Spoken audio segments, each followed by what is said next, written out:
Recuerdo que mi madre estaba en el sofá del salón y mi padre encima pegándola. Yo con 13 años no tenía padre. No había ningún tipo de sentimiento hacia él ya, nada más que el miedo. Yo llevo con miedo, si hemos nacido toda la vida, claro. Entonces es un miedo que no se te quita. Él empezó a ser agresivo con el niño, le molestaba cuando el niño lloraba y por la noche, sobre todo, cuando él había bebido, si no le dejaba dormir, le pegaba. Era eso, constantemente peleas, muchas peleas. Cada vez que mi madre quería decir algo, se convertía en una pelea. Es como siempre se ha visto la figura de la muñeca rota, pero es que los niños también son muñecos rotos. Mi padre tenía mucho miedo, yo tenía miedo, a veces lloraba o yo me enfadaba y me decía o te callas o te voy a dar un golpe. Decía, y entonces yo me callaba de miedo. Es que los hijos estamos ahí y somos unas víctimas más. Lo quieran ver o no lo quieran ver así.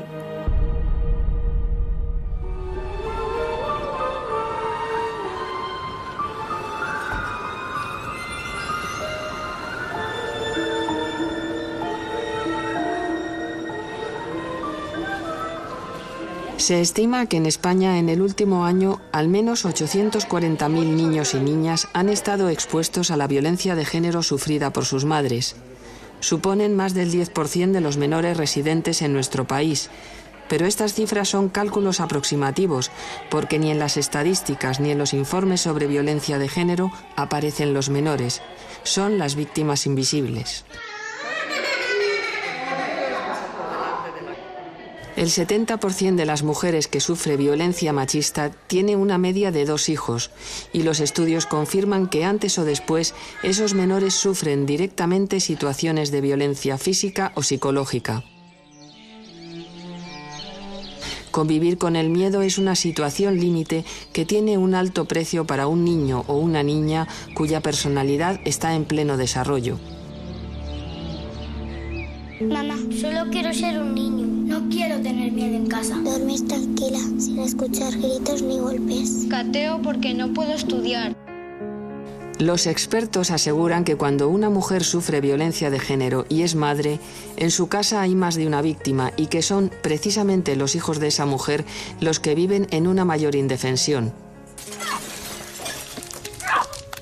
Los menores no pueden escapar de la violencia, no pueden pedir ayuda, no pueden rebelarse, no pueden enfrentarse al violento.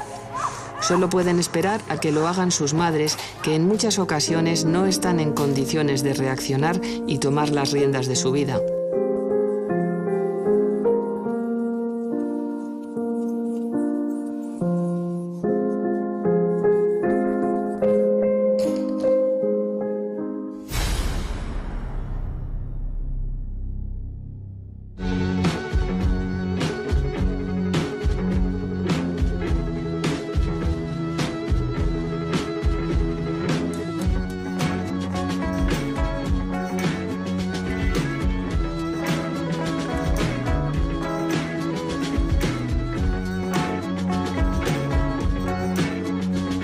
Mercedes y Arantxa son madre e hija.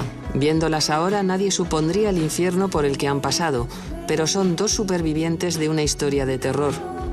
Mercedes se casó muy joven y tuvo a su hija con 17 años, aunque lo cierto es que Arantxa a punto estuvo de no venir al mundo.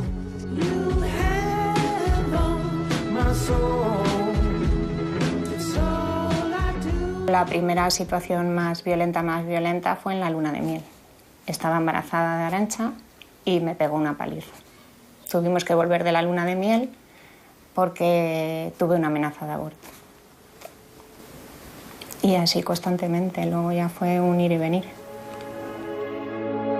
Durante 16 años sufrió el maltrato físico y psicológico de su marido, un maltrato que luego se hizo extensivo a Arantxa y a los 2 hijos que el matrimonio tuvo después. Claro que le quería, era mi padre. Pero llegó un momento que ya no era querer, era miedo. A mí solo me quería para utilizarme en contra de mi madre. Yo sentimiento de querer no recuerdo. Yo con 13 años no tenía padre. No había ningún tipo de sentimiento hacia él ya, nada más que el miedo. Al principio él como que lo basaba todo en la violencia física, pero luego poco a poco dejó de ejercer esa violencia física y era más psicológica. Y al final lo que no te das cuenta es que se está quedando con tu autoestima y la autoestima de tus hijos, que es que se la está quitando a ellos también. Pero como tú estás tan encerrada en esa situación, no lo percibes de esa manera. ¿Te piensas que ellos no tienen tanto daño? Esa figura paterna con él no ha existido jamás. Y a lo mejor ya el daño que me pudiera provocar a mí me daba un poco igual, pero el que hiciera a mi madre y a mis hermanos fue lo que me hizo dejar de hablarle. No sé, a lo mejor protegerles a ellos en mi pequeña manera, porque no podía hacer otra cosa. Arantxa la machacaba mucho con que no era su hija.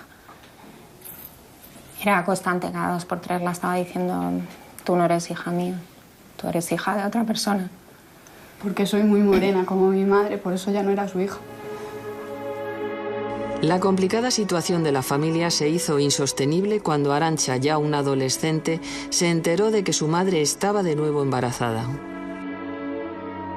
Supe ya que algo no iba bien. Es más, creo que hasta dejé de hablarle a ella, no lo recuerdo bien, porque la dije que por qué metía a otro bebé más, por qué nos hacía eso. Que la culpa sé que no era suya, pero que por qué tenía que aguantar otra persona más lo que nosotros aguantábamos. Y ya cuando vi que embarazadísima la agarraba de los pelos y la bajaba hasta el suelo, dije: yo con esta persona no quiero estar. Y fue cuando dejé de hablarla, cuando tenía 13 años.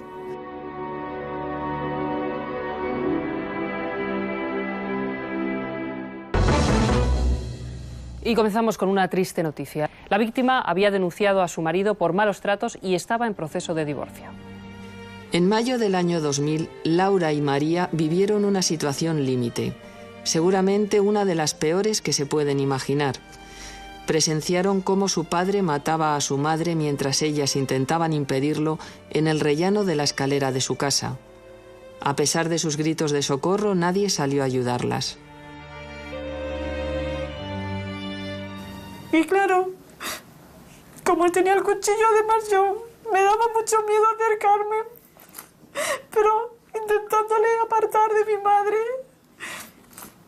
Es que nos enzarzamos ahí y no nos hicimos con él, o sea, no nos hicimos con él. Éramos tres y no pudimos con él.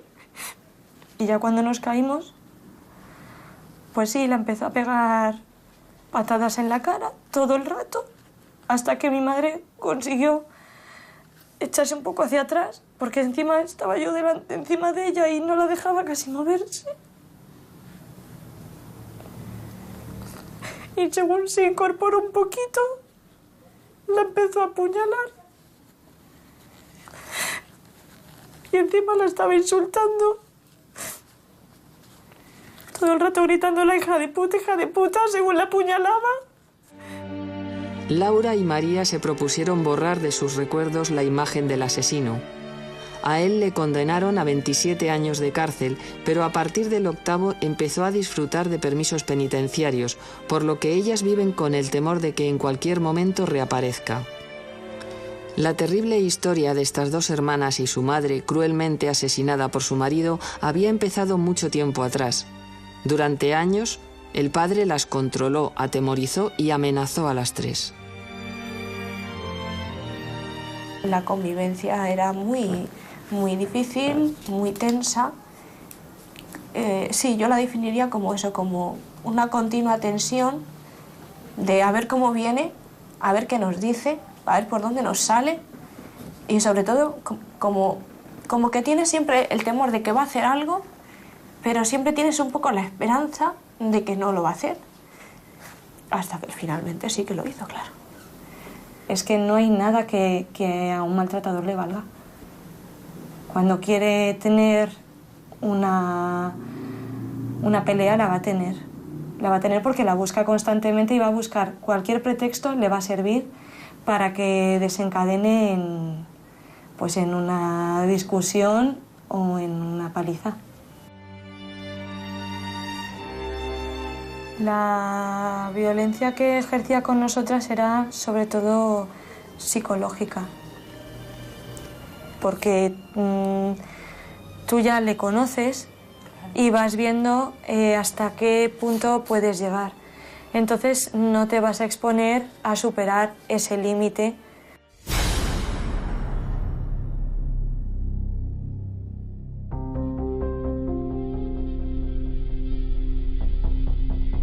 Durante el año 2011 en España 61 mujeres murieron asesinadas por sus parejas o exparejas. El Observatorio Estatal de Violencia sobre la Mujer ofrece otro dato muy significativo. El 31 de diciembre de 2010, el total de varones internos cumpliendo condena en centros penitenciarios españoles era de casi 47.000. De ellos, más del 10% lo hacía por delitos cometidos por violencia de género.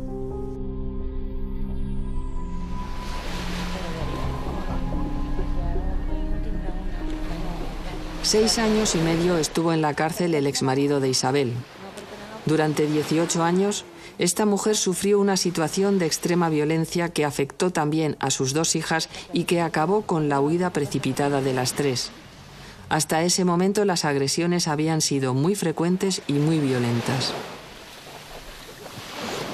La más importante en una ocasión en que, después de pegarme una paliza en la que quedé semi-inconsciente, se llevó a mis hijas, que en aquel entonces tenían 8 y 2 años, estaban durmiendo, se las llevó en pijama, se llevó un cuchillo de desbrozar bosque y me dijo que se iban a matar los tres.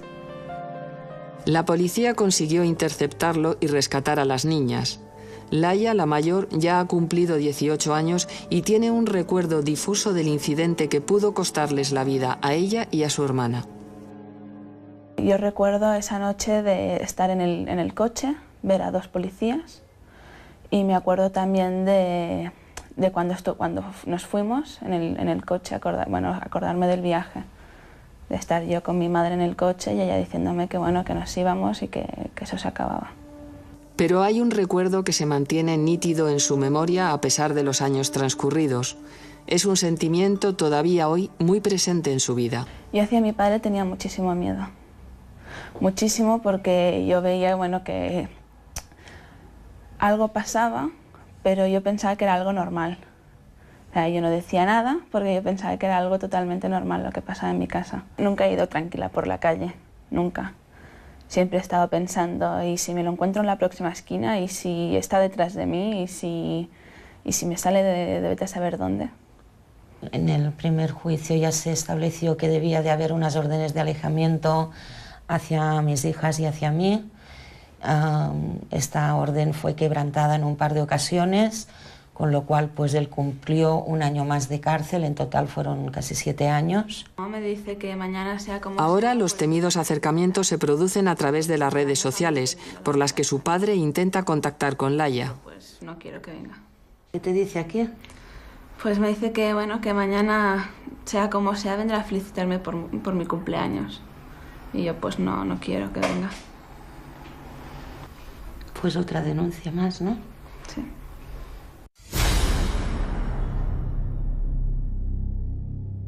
La exposición a la violencia de género ejercida sobre sus madres es un claro tipo de maltrato contra los menores. Las organizaciones que trabajan en los derechos de la infancia mantienen que se les debe considerar víctimas directas y aplicárseles los mismos sistemas de protección que a las mujeres. Sin embargo, ni siquiera existen datos del número de órdenes de alejamiento sobre menores que hay en vigor.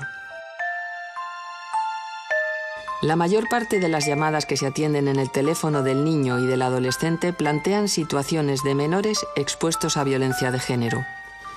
El 90% de las veces el agresor identificado es el padre, seguido del marido o actual pareja de la madre en un 7% de las ocasiones. Aún así, todavía hay quien considera la violencia machista un asunto privado y en todo caso de la pareja. Esto condena a los menores que la padecen a la más absoluta invisibilidad. Que no haya datos sobre los niños afectados por violencia de género es en sí mismo un dato.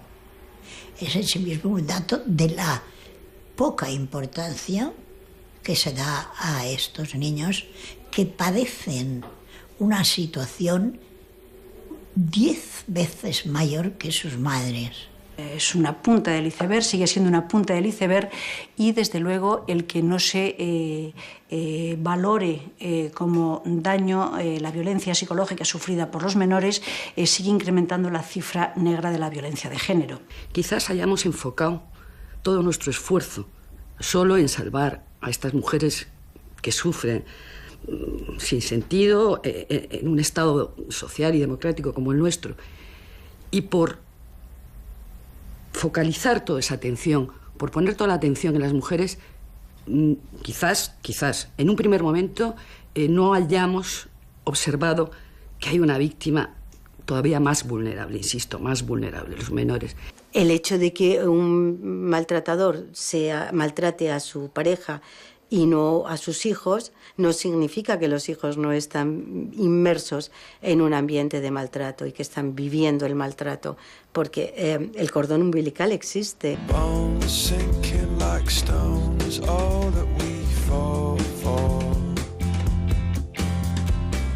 Naima tiene 20 años y estudia técnico en emergencias sanitarias. Con solo 6 años presenció cómo su padrastro agredía salvajemente y violaba a su madre. Poco antes la mujer le había anunciado que se quería separar.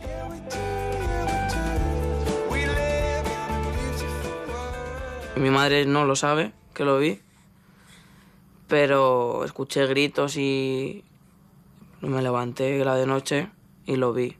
Cuando lo vi me volví a la cama corriendo. Pero esa fue la primera vez que yo le vi pegar a mi madre. Al ver eso, pues con 6 años lo único que se me ocurrió fue irme a la cama y taparme y esperar. Hasta que el hombre se fue a trabajar no pudieron llamar a una ambulancia que se llevó a la madre de Naima al hospital. La niña se quedó durante horas sola en casa con su hermana de 2 años, hija del agresor. Esa mañana yo lo único que sabía a ciencia cierta es que estaba con mi hermana y lloraba y yo no sabía por qué lloraba. O sea, a mí nadie me dijo por qué me tenía que quedar yo sola o dónde iba mi madre o quién iba a venir a mi casa después. La paliza fue tan brutal que le rompió el bazo y estuvo 9 días ingresada en el hospital. A él le impusieron una pena de 14 años, pero la cárcel no ha acabado con la pesadilla porque ya ha cumplido la condena y ahora reclama sus derechos como padre. Ha salido de la cárcel después de 14 años y ha pedido la custodia compartida de mi hermana y visitas. Después de tanto tiempo, y mi hermana no le conoce, no sabe quién es. O sea, tenía 2 años cuando dejó de verle.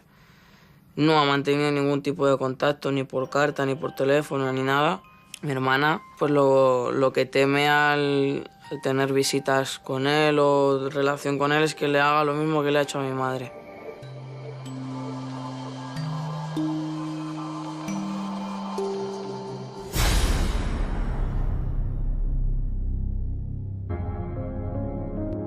Los juzgados de violencia sobre la mujer son los que determinan las medidas civiles relacionadas con la guarda y custodia, que asigna a quien se hará cargo del cuidado y asistencia diaria de los menores, así como del régimen de visitas de los hijos con el otro progenitor. Se trata de un tema controvertido en el que hay opiniones y sensibilidades muy diferentes. Hemos estudiado un número importante de sentencias de audiencias provinciales de revisión de recursos sobre guarda y custodia y sobre régimen de visitas, y hemos comprobado con mucha sorpresa y con preocupación que la variable de la violencia de género no se tiene en cuenta, o al menos no aparece reflejada de manera expresa en la motivación de las decisiones judiciales. Si esa persona que ha podido cometer un delito de maltrato le quedan restos de sensibilidad, de humanidad, lógicamente será hacia sus hijos, hacia los que deba mostrarlos, ¿no? Entonces, ¿por qué no? poder facilitar esa relación en la medida de lo posible. La resolución es que concreten, que doten de contenido el interés superior del menor, tienen que huir de prejuicios preconcebidos como pueden ser el hecho de que es un beneficio en todos los casos el que el menor, la menor cuenten con su padre y con su madre. Esto es así siempre que el modelo de relación familiar sea un modelo respetuoso con los valores constitucionales. En cualquier caso, hay que tener en cuenta que es el único padre que tienen esos niños. Entonces, por una condena de maltrato, le haría yo la pregunta al revés, por una condena de maltrato, hay que cortar inmediatamente la posibilidad de que ese condenado pueda relacionarse con sus hijos. Los jueces utilizan y se apoyan en los informes que hacen una valoración forense y pericial de las mujeres y de los menores. Los responsables de elaborarlo son los equipos psicosociales de los juzgados de violencia sobre la mujer, que están formados por un médico forense, un psicólogo forense y un trabajador social. Aunque no son vinculantes, son tenidos muy en cuenta por los magistrados a la hora de determinar la custodia o establecer el régimen de visitas. Una sentencia de maltrato habla de hechos que han ocurrido entre dos personas, entre la pareja. Hay que ver si eso implica medidas para con los hijos de esa pareja, de ese grupo familiar o no, ¿vale? Puede quedar probado los malos tratos y que no necesariamente haya que suspender la guarda y custodia de ese menor o las visitas. A mí me parece que son términos antagónicos. Es decir, si una persona está ejerciendo violencia sobre su mujer, difícilmente puede tener condiciones favorables para pensar en los hijos como el mejor proyecto. Si se fijan unas visitas determinadas de un menor, si en este caso es con su padre, con un supuesto maltratador, es porque se está considerando que eso es lo mejor para ese menor, porque no hay ningún otro interés en cualquier medida que se decida para ese niño. En general, cuando miramos al sistema judicial con una mirada de derechos de infancia y atendiendo a dónde está en medio de un procedimiento judicial el niño o la niña, estamos comprobando que prevalece casi siempre el interés de los adultos y los derechos de los adultos. Sonia no es un nombre real, pero prefiere mantener oculta su identidad. La razón es la de siempre, el miedo. Sonia es la mayor de 3 hermanos. Cuando ella tenía 10 años, salieron huyendo de su casa junto a su madre e ingresaron en un centro de acogida para mujeres maltratadas. El juez dictaminó que los 3 hijos tuvieran visitas con su padre. Un niño nunca tendría que pasar por esto, porque ya está de sobra demostrado, porque se lo ha visto, que se lo ha hecho a una persona que es tu madre, que la ha maltratado. Entonces ya está demostrado que esa persona no es buena. ¿Por qué tenemos que demostrar también que es mala para los niños cuando se va a ver? ¿Por qué tenemos que pasar por esto? Las visitas duraron 2 años que ella recuerda como una auténtica pesadilla durante la que llegó a enfermar. Yo tenía 12 años cuando decidí que ya no podía más. Entonces me dijeron que como tenía esa edad que podía hablar con un juez y con unos psicólogos, pero siempre me decían que eso era muy difícil, quitarle las visitas a un padre no es fácil. Los menores no están protegidos en los casos de violencia de género porque mi madre salió y estuvo protegida, pero luego mi madre tuvo que dar lo que más quería a una persona maltratadora y nosotros cuando en el punto de encuentro teníamos que ir con él, era como estar desprotegidos. Los puntos de encuentro se crearon como un recurso social de apoyo a los juzgados para facilitar las relaciones paterno-filiales en los casos de separaciones conflictivas. Pueden estar gestionados por las administraciones públicas o por entidades privadas, como es el caso de este, situado en Madrid. En general los niños vienen de buen grado. Es cierto que hay algunas situaciones difíciles que, sobre todo en las primeras intervenciones o el primer intercambio, la primera visita, son situaciones más difíciles y que ahí se requiere un cierto apoyo más de los profesionales. En el punto de encuentro se pueden realizar las visitas tuteladas, aquellas en las que un profesional tiene que estar presente, o el simple intercambio o entrega del menor. Las situaciones más delicadas se producen cuando existe una orden de alejamiento de un progenitor respecto a otro. Cuando se atiende un caso con una medida judicial de orden de alejamiento en el punto de encuentro, el progenitor sobre el que pesa la orden de alejamiento acude al centro con 15 minutos de antelación antes de que se produzca el intercambio o la hora de la visita. Cuando la persona con orden de alejamiento ya se encuentra en las dependencias del centro, procedemos a ponernos en contacto con la persona que tiene la orden de protección. Tendrá unos 15 minutos de margen para acceder al centro y cuando acuda con los menores pasará a esta sala, donde se despedirá y uno de los compañeros procederá a realizar el intercambio. La persona que tiene la orden de protección saldrá primeramente del centro para dar un margen a que pueda alejarse y la persona que tiene la orden de alejamiento saldrá siempre 15 minutos después, facilitando el que no haya un encuentro y cumpliendo así el protocolo de orden de alejamiento. Algún día de Semana Santa y vamos al Congreso con las agendas, con los niños, todo como está previsto. Sin embargo, la mirada de expertos y usuarios no siempre es tan favorable respecto a estos encuentros.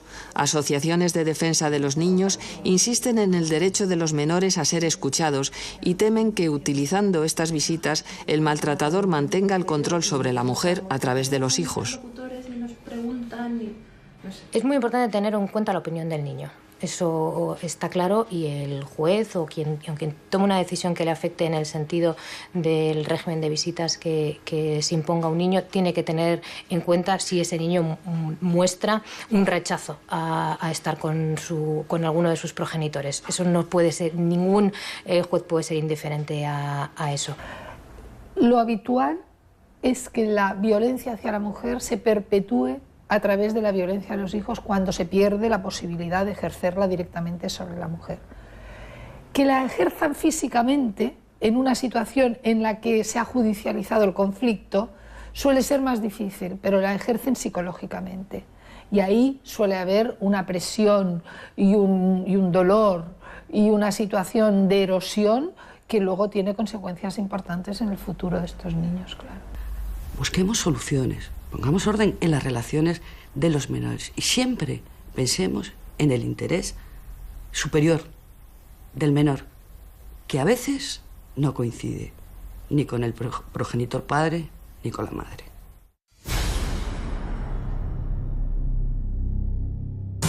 Un hombre ha matado esta madrugada a su mujer y a su hijo de 16 años y luego se ha suicidado. La pareja se estaba separando.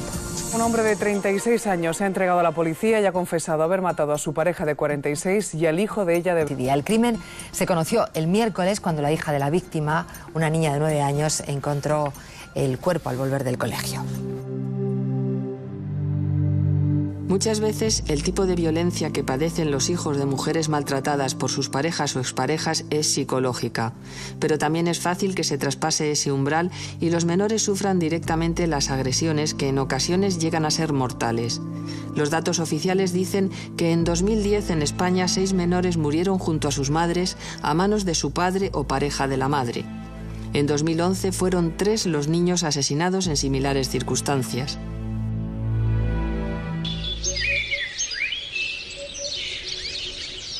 En el Hospital Niño Jesús de Madrid funciona desde el año 2005 una comisión clínica de violencia destinada a la formación de profesionales y sobre todo a la detección del maltrato físico infantil. Lo más frecuente que vemos en el hospital es el maltrato físico, sobre todo en urgencias y a veces también en la unidad de cuidados intensivos. Sin embargo, hay otros tipos de maltratos que también son bastante frecuentes, pero que es más difícil de detectar, como es el maltrato psicológico. Cuando llega el niño a urgencias, lo valoramos y ante la sospecha, riesgo o certeza de maltrato se inicia lo que es un abordaje común, se avisa a la trabajadora social del hospital, se notifica y después se intenta ver si ese niño, se ve si en caso de que vuelva a su casa o a su hogar, puede garantizar las condiciones de seguridad. Estela tiene una niña de pocos meses. Es su segundo hijo, pero está disfrutando de la maternidad como si fuera la primera vez, porque al primogénito lo tuvo en unas condiciones dramáticas en las que su prioridad era sobrevivir. Hace 9 años, Estela se encontraba en Australia con su marido, un profesor de español con el que se había trasladado desde Cangas de Morrazo en Pontevedra. Al principio fue el control, luego la anulación progresiva y la intimidación para dar paso a la violencia física que se acentuó con la noticia de su embarazo. Cuando estaba embarazada de 7 meses, una noche fuimos a tomar algo y luego me vino todo el camino acusando, ¿no?, de que había estado mirando a algún chico, bueno, lo de siempre, ¿no? Y abrió la puerta, me tiró al suelo y me fue dando patadas desde la puerta hasta la sala, que estaba al otro extremo de la casa, contra los muebles, el sofá y la mesa. Yo recuerdo que me desperté en una camilla en el hospital y lo primero que vi fue a él y me dijo que por mi culpa iba a matar a nuestro hijo, o sea, todo lo contrario a lo que había sido. Me llevó para casa y al llegar casi a casa me empujó del coche y me dejó en la acera tirada. Pero fue al nacer su hijo cuando Estela comprobó que su vida había tocado fondo y que ya no era ella la única víctima. Durante 1 año y medio, el pequeño también fue objeto de las iras de su padre. Empezó a portarse mal con el niño. Yo hasta ese momento no veía tanto el daño que me estaba haciendo, pero cuando lo vi en tercera persona fue como ver una película. Entonces me di cuenta realmente de que nuestras vidas, la mía y la de mi hijo, corrían peligro y que era muy malo, o sea, que era una mala persona, que era como tener al enemigo en casa. Si no le dejaba dormir, le pegaba, le daba azotes por todo el cuerpo hasta que le dejaba el cuerpo rojo. Yo, la primera vez que sucedió eso, me di cuenta de que tenía que acabar esa situación porque él lo veía a un niño indefenso y que no se merecía eso. Alguna vez que yo le decía algo, ¿no?, pues no me parece bien esto o tal, entonces él cogía al niño muy fuerte y me amenazaba, ¿no?, con quitármelo. Entonces, si yo seguía hablando, él apretaba todavía más al niño. Entonces, como yo no quería que le hiciera daño, me callaba. Con la ayuda de una amiga, Estela y su hijo salieron huyendo de Australia. Volvieron a España e ingresaron en un centro de acogida. Hoy el niño tiene 8 años y es feliz. Salió lo suficientemente pronto como para no tener recuerdos de la situación de violencia en la que vivió los primeros meses de su vida.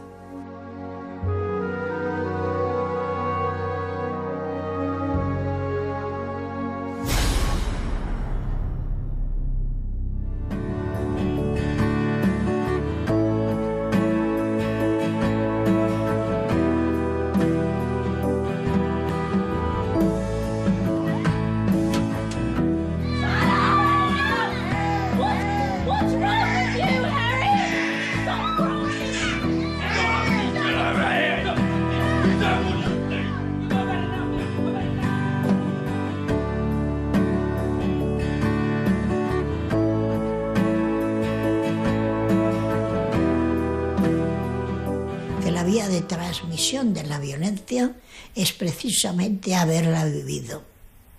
No tenemos niños que nazcan violentos, ni niñas que nacen sumisas. Los violentos se hacen y las sumisas también.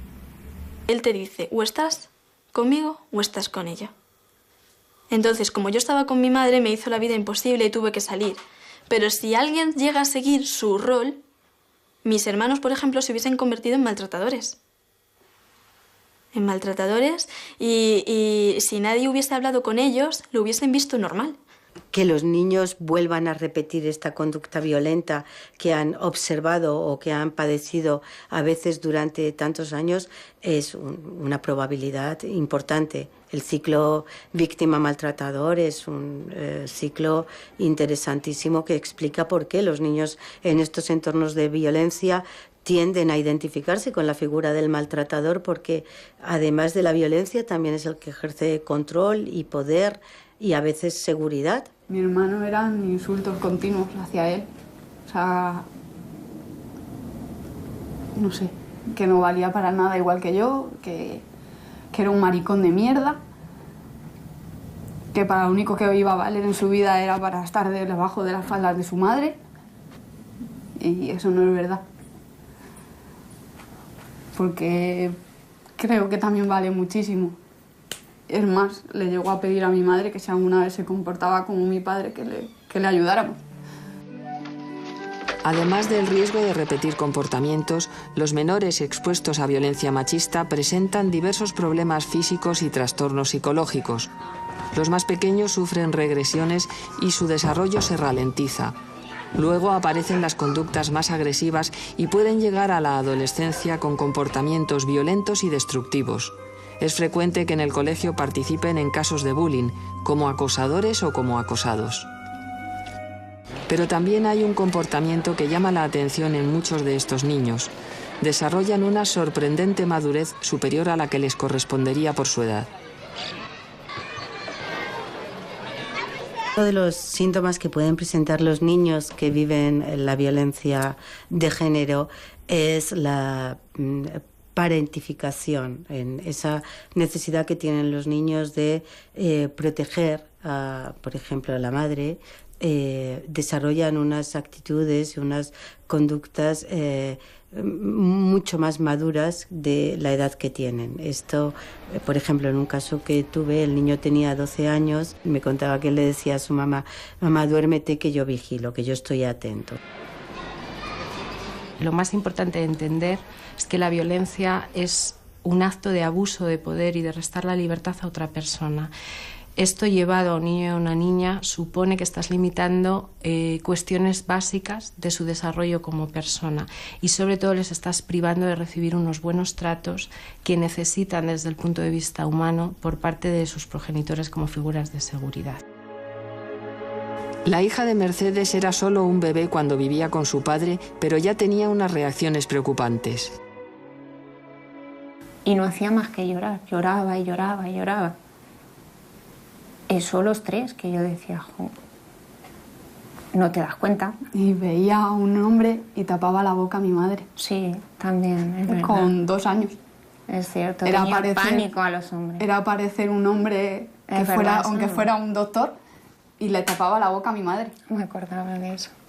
Y ver que tu hermana pequeña con 2 años llega a hacer eso. Tenía pánico, es cierto. O sea, y yo se la he quitado de los brazos a mi padre, porque a lo mejor llegar borracho y coger a la bebé, pues llegar y quitársela. O sea, yo creo que todo eso se lo hemos transmitido también a ella.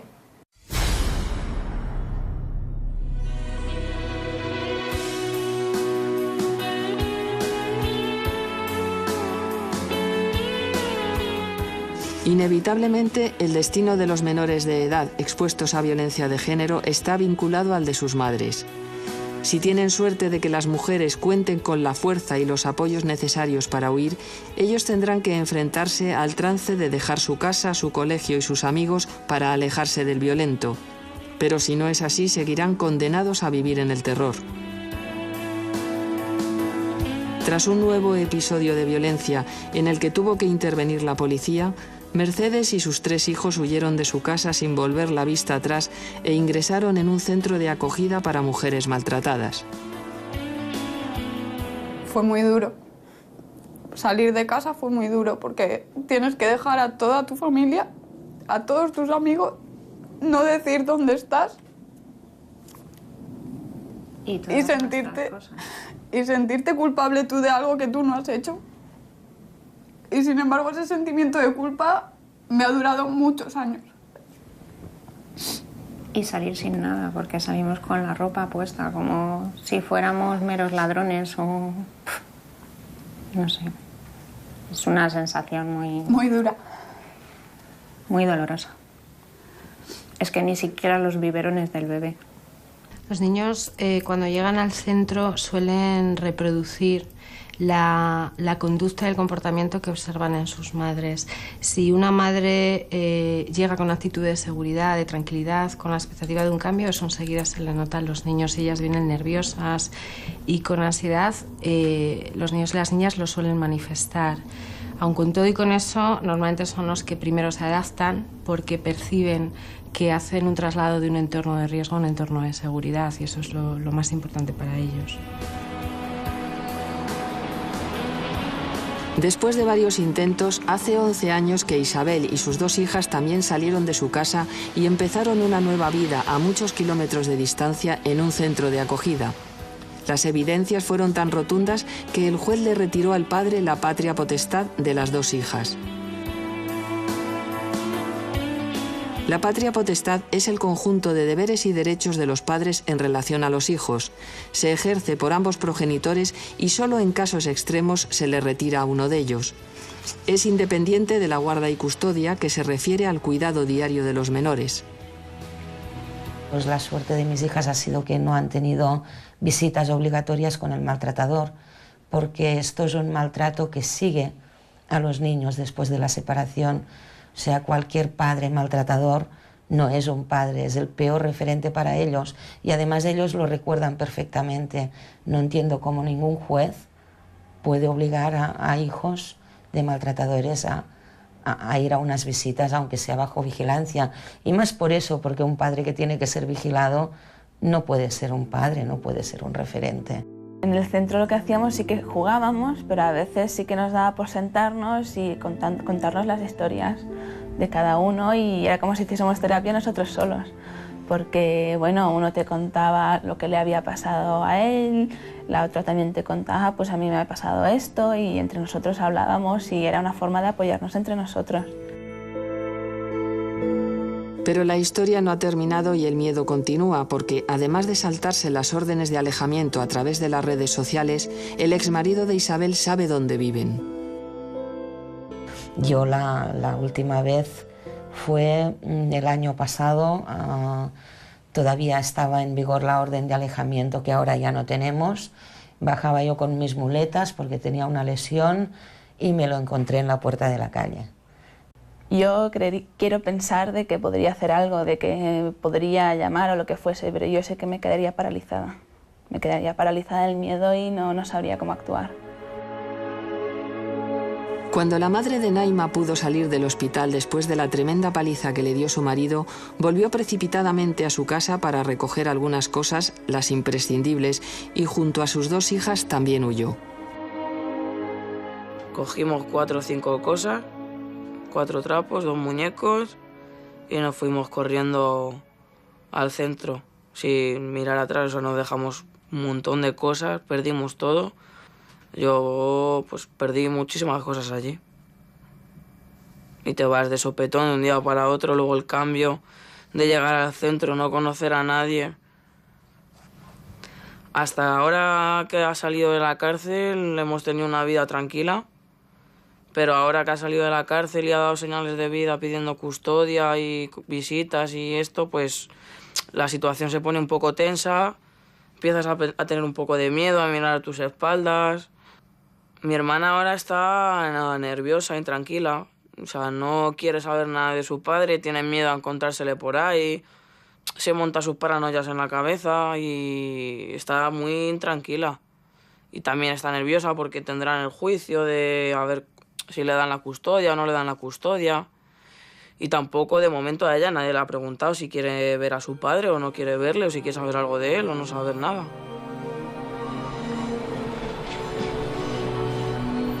Estas fotos son de poco antes de irme de Australia. Se me ve súper triste. Hace 7 años que el bebé de Estela llegó huyendo desde Australia en brazos de su madre, una mujer destruida que en aquellos momentos pesaba 43 kilos. Yo no tenía ganas de vivir, ni veía ningún motivo para hacerlo. La única fuerza que yo tenía era mi hijo y me propuse que, aunque solo fuera por él, iba a luchar. Tenía 18 meses y estaba muy asustado. El niño, que gateando se escondía cada vez que oía que su padre llegaba a casa, tardó tiempo en conseguir relacionarse con su entorno sin temor. Él era un niño muy tímido, un niño inexpresivo y un niño que nunca se reía. Era un niño desconfiado. Luego sí que le quedó una secuela hasta, pues no sé, los 2 años, 3.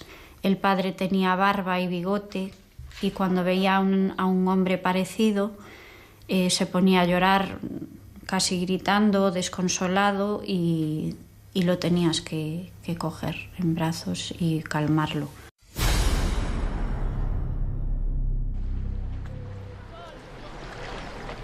El exmarido de Estela ha muerto y ella ha vuelto a Vigo y ha rehecho su vida. Conocía a Fran desde el instituto y cuando se reencontraron a su vuelta de Australia decidieron iniciar una relación cuyo fruto es una niña de pocos meses. Ahora por fin ella y su hijo, que ya tiene 8 años, han encontrado la tranquilidad de vivir en una familia normalizada.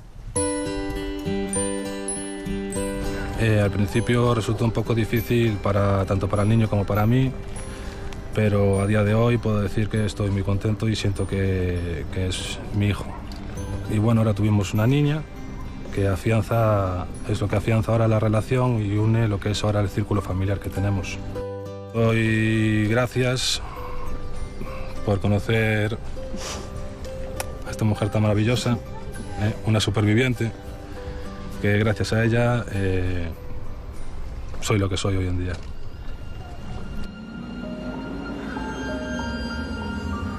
El miedo es lo que más tiempo permanece. Todas las víctimas quedan marcadas y solo con la muerte del maltratador ese temor desaparece definitivamente.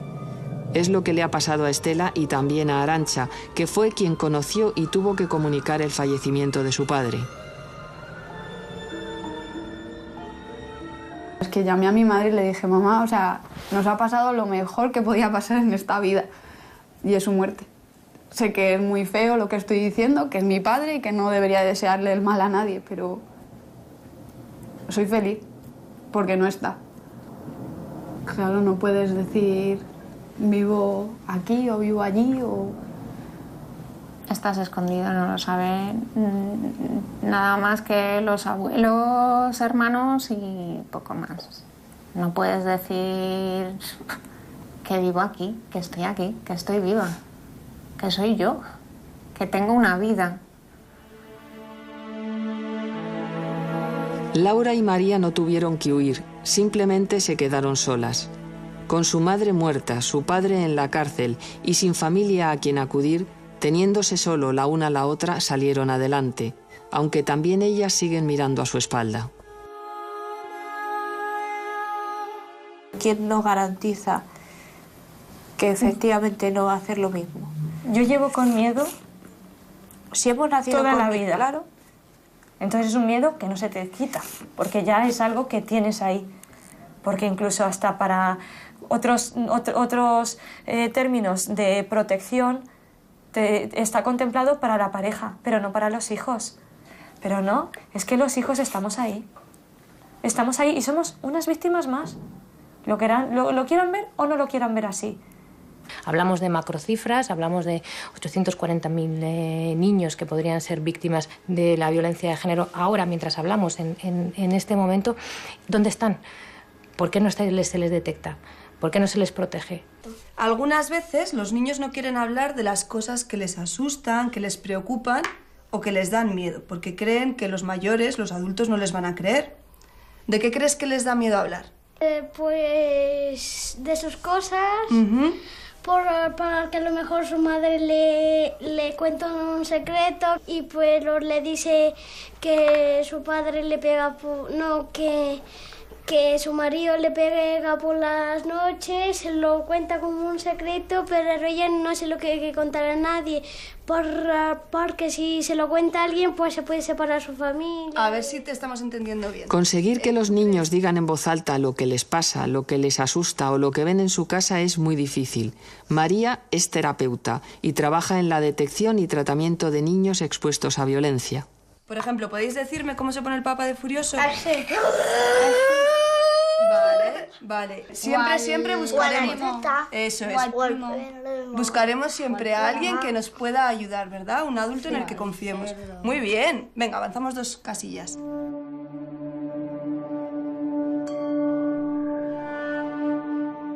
Otra forma en que los pequeños incapaces de verbalizar su situación suelen expresar el miedo, la rabia y la inseguridad en la que viven es a través de los dibujos, un sistema muy eficaz para detectar una realidad oculta.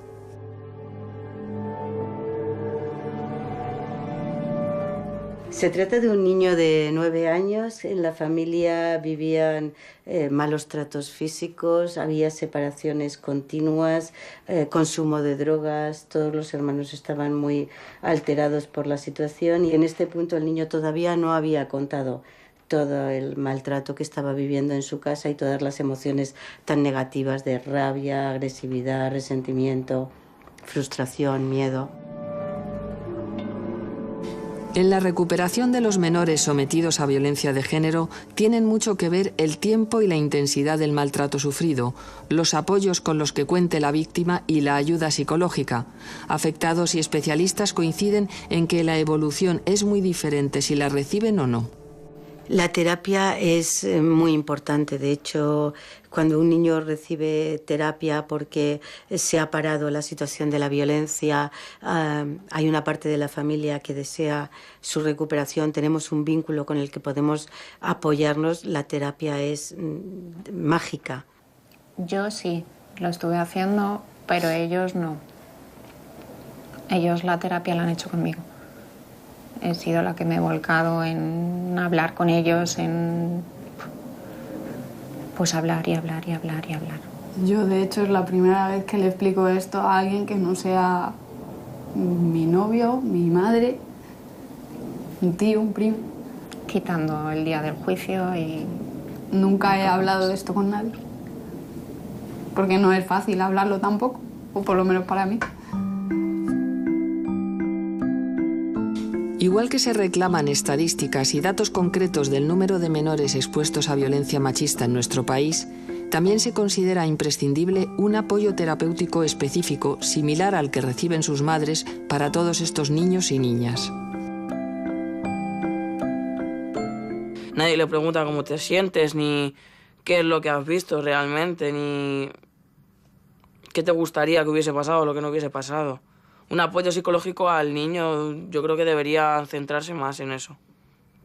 Cuando la violencia de género está en una casa y hay hijos y hay que tomar medidas, a los hijos se les tiene que explicar lo que está ocurriendo, tienen que saber lo que ocurre y que esto no es normal. Y si necesitan terapias, pues hay que hacer las terapias. Lo que no se puede hacer es esconder a los niños esta barbaridad. Hice terapia, también tenía mi psicóloga y luego también nos hicieron hacer un curso ahí en el centro, pues enseñándonos que todo se podía solucionar con la palabra y de que lo que yo había vivido hasta entonces no era normal. Yo no me veía capacitada para hacer una vida normal, entonces opté por irme al centro. Yo sabía que necesitaba mucha ayuda psicológica. Tenía que reconstruirme a mí misma y volver a encontrarme. María y Laura tuvieron que trabajar muy duro para superar la imagen de su padre matando a su madre ante sus miradas impotentes. Cuando pasó lo de mi madre, pues a continuación nos metieron en terapia psicológica. Y tuvimos que estar incluso yendo varias sesiones por semana. Aparte ya del suceso en sí, porque claro, nosotras veníamos sufriendo una situación de tensión desde pequeñas. Entonces claro, por un lado tenías el alivio de que no le íbamos a volver a ver, pero claro, tenías la pena de que habías perdido a tu madre. Y encima en esas circunstancias, porque si hubiera sido otra forma...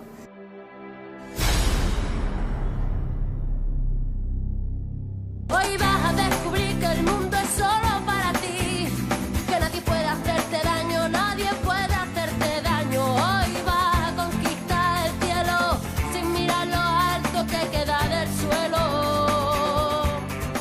Pasados los años, algunas todavía con miedo a la posible reaparición del violento y otras con una nueva vida recién estrenada, todas estas víctimas han salido de su infierno particular. Saben que ya nadie les va a intimidar con un golpe o con una mirada, pero el duro camino recorrido les ha dejado cicatrices en el alma y en la piel. Sí me he hecho a lo mejor una coraza a la hora de que no me hagan daño, que no he aguantado la más mínima discusión y ya me he puesto loca diciendo que no me tenían que hablar así. Sí, será un poco culpa de lo que he vivido, pero también he aprendido mucho a controlarme, a relajarme, a no todo el mundo tiene por qué hacerme daño a mí. Yo lo que creo que me ha afectado es que me aparto bastante de la gente, es decir, me cuesta establecer lazos por miedo a que luego me pase algo así. Es decir, que idealice una persona y luego me dé cuenta de que no, de que realmente no es de esta manera, entonces me cuesta bastante tener relaciones con la gente. Yo soy muy borde, muy seca, muy seria, muy desconfiada, no me fío de la gente. O sea, no me fío de la gente hasta que no me demuestran lo contrario.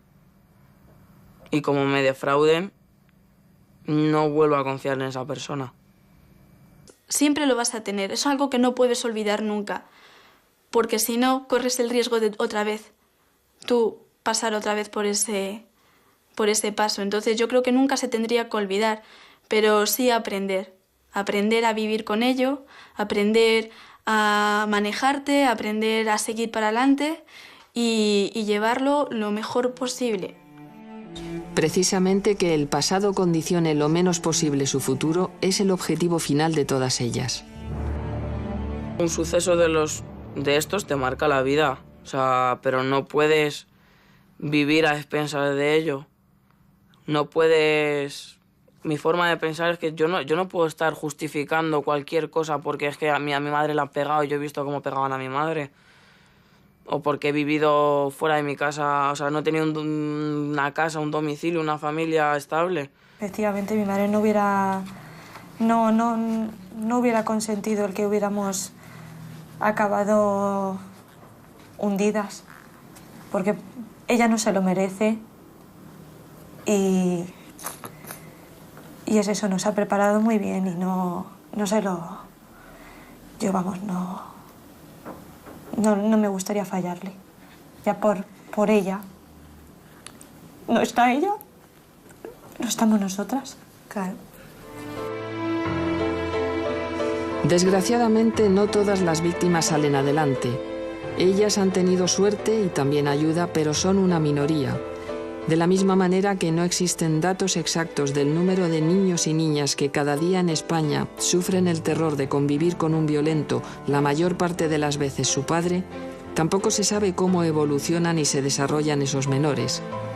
¿Cuántos acabarán siendo maltratadores o maltratadas?